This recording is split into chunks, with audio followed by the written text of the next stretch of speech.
Ayan. Ito. Parang ito na. Kung hindi ako nagkakamali. Guys, ayan na siya, oh. Ito. Hi guys, are you interested in planting, craft making, DIYs, pets, travels, cooking, and healthy lifestyles? Don't forget to subscribe and click the bell button. Hi guys, for today's video, nandito tayo sa may Sukwa Cave. Ayan. Ayan yung ating paligid. Imi-meet natin yung aking inaanak. Ayan, si Krisha. So, malapit na daw sila. Pasensya na, medyo hulas na yung beauty natin. Dahil may humid pa rin. So, hindi pa rin tapos ang summer. Hintayin ko lang siya. Ayan yung ating background. Yung ating paligid-ligid. So, actually, matagal ko na siyang hindi nakikita kasi nag-migrate na sila sa Amerika. Ngayon, ang tawag dito, na-deploy siya dito sa Qatar. So, mamimit natin siya in a few seconds or minutes. Hintayin natin siya, guys. Galing pa siya ng Al Udeid. Medyo malayo yun. Somewhere, malapit na sa border ng Qatar at Saudi. So, wait natin siya and ipapakilala ko siya sa inyo. Pati na yung kasama niya. Ngayon, medyo okay naman din ng paligid dito. Nihintay ko lang sila. Sana dumating na sila kasi gutom na rin ako. Kasi kanina pa akong bago mag 3 o'clock dito, guys. Ayan. Ayan yung Sukwa Cave. Ayan siya. Ayan, guys. Bigyan ko kayo ng view. Beautiful view ng Sukwa Cave. Bago dumilim. Ayan. Nagpipigil lang ako. Ngayon, puntahan natin yung isang sikat na dito. Landmark. Ayan, mga restaurants. May hotel. Ayan. May nagpapakain ng parang pagkain ng yan, mga ibon yata. At ayun yung napaka-famous na tomb, golden tomb. Hindi ko alam actually kung saan sila manggagaling. Ayan yung ibang restaurants dyan, may cinema doon. Ayan. So, ganyan ang itsura ng Sukwa Cave sa ganitong oras. Ayan. Ayan siya. Actually guys, matagal na rin ako hindi nakakapunta dito. It's been long time. Siguro ang last ko yata, mga bandang August. Not August. Uy, baka last year na. Yun. So, ayan siya. Ayan yung ating tomb. Ganyan. Ayan yan. So, maraming mga establishment dito.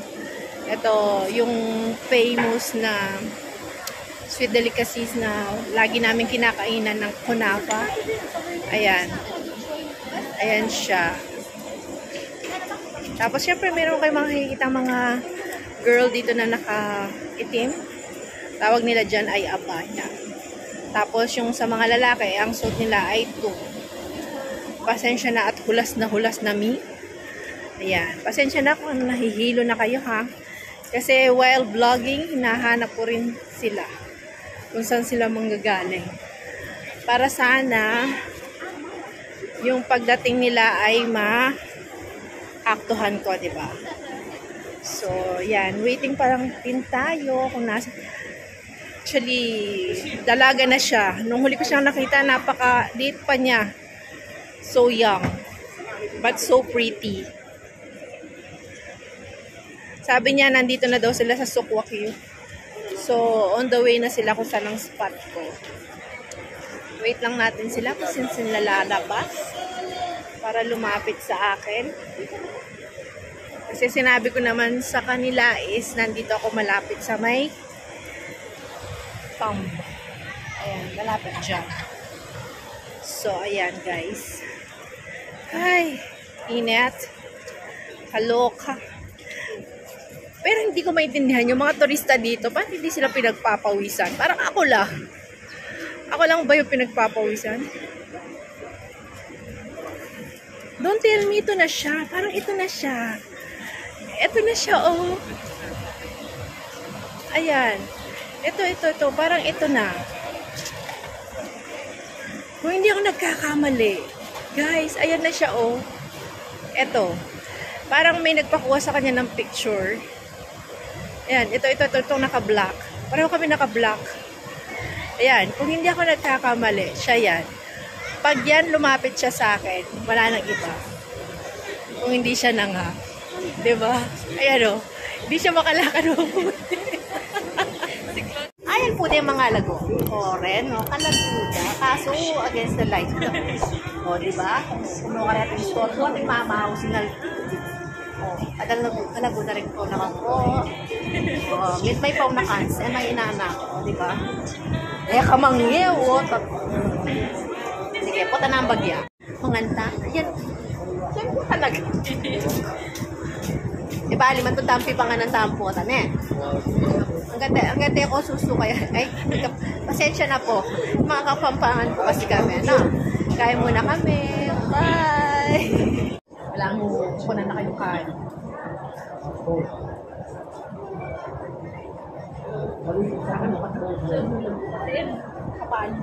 Kapawas mo.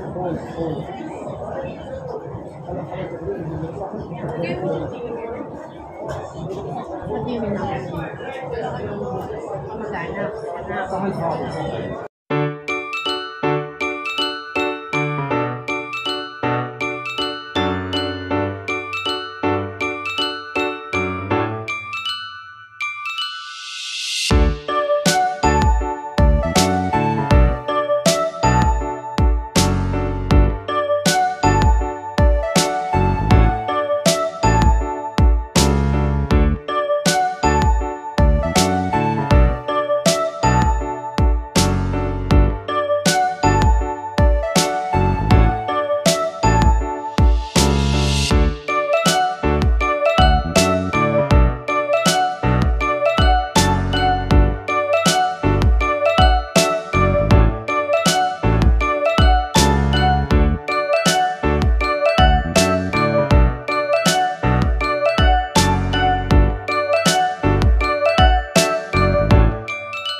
Thanks for watching. God bless everyone.